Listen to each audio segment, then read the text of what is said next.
গায়ের সামান নিতে কইর না কেউ ভুল, কবর জায়গা ভালো না, কবর জায়গা ভালো না। আমল দিয়ে কবর গৃহ সাজিয়ে নিতে হয়, কবর জায়গা ভালো না, কবর জায়গা ভালো না। 6 দিন পর নখ খসে যাবে, 9 দিন পরে চুল।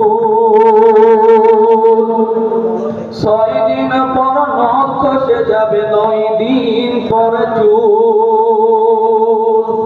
কবর গায়ের সামান নিতে কইর না কেউ ভুল, কবর জায়গা ভালো না, কবর জায়গা ভালো না।